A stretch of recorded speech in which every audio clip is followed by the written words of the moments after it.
আমাদের সৌভাগ্য যে আমরা ইতিহাসের সেই বিষয়ের সাক্ষী যখন এই ভবিষ্যৎবাণী পূর্ণ হয়েছে। কাশফে যা দেখানো হয়েছিল তা তার খলিফা হজরত ইমাম মাহদী আলাইহিস সালামের খলিফার যুগে পূর্ণ হয়েছে এবং তিনি নিজে বলেছেন আল্লাহ আমাকে মুসার সাথে অনেক সাদৃশ্য দান করেছেন।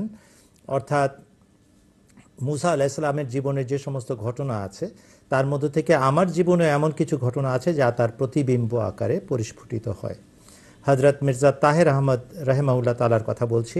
তিনি এই কথা বলেছেন যে আমার জীবনে আমি মুসা আলাইহিসসালাতু ওয়াসসালামের অনেক নিদর্শন পূর্ণ হতে দেখেছি, যেভাবে হযরত মসিহ মাউদ আলাইহিস সালাম বক্তব্য রেখেছিলেন।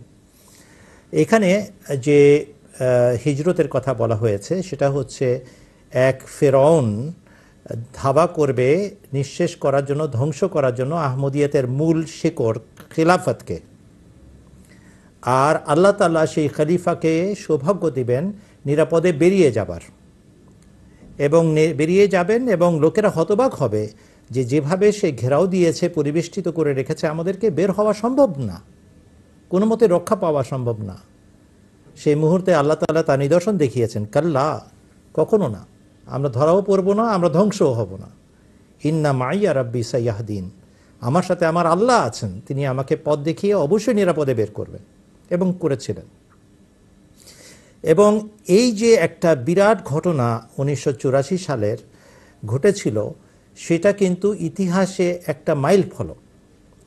একদিকে আহমদিয়া জামাতকে নিশ্চিহ্ন করার জন্য যুগের ফেরাউন জিয়াউল হক চেষ্টা করেছিল, অপরদিকে আহমদিয়া জামাতের চতুর্থ খলিফা তবলিগের বীজ সারা পৃথিবীতে ছড়িয়ে দিয়েছিলেন এবং তাকে তার কেন্দ্র থেকে বেরিয়ে যেতে হয়েছিল এবং নতুন একটি স্থানে নিজের কেন্দ্র স্থাপন করতে হয়েছিল।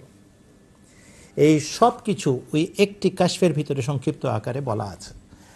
আর এখন সারা পৃথিবী জানে যে এই হিজরতের ফলে আল্লাহ তাআলা এই ঐশী জামাতকে কত বড় নিয়ামতের ভাগী করেছেন।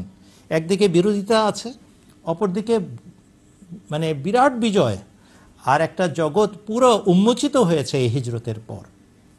যদি আমার স্মরণশক্তি আমাকে সঠিকভাবে সঙ্গ দেয়, তাহলে আমার মনে আছে এটা 80টা দেশে আহমদিয়া জামাত ছড়িয়েছিল 1984 পর্যন্ত।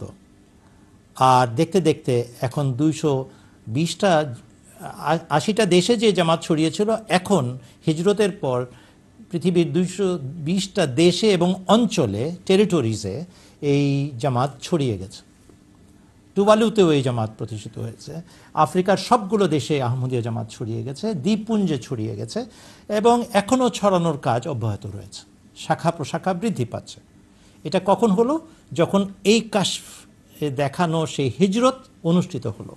আর এটা 1984 সালের 26শে এপ্রিল, কুখ্যাত অর্ডিন্যান্স নাম্বার 20 যখন জিয়াউল হক সাহেব জারি করলেন পাকিস্তানে, তারপরে 4 দিনের মাথায় এই হিজরত অনুষ্ঠিত হয়। এবং হুজুর পশ্চিমা দেশে যখন হিজরত করে নতুন জায়গায় কেন্দ্র স্থাপন করেন, তখন থেকে আমরা দেখেছি এই বিজয় যাত্রা কিভাবে অব্যাহত আছে।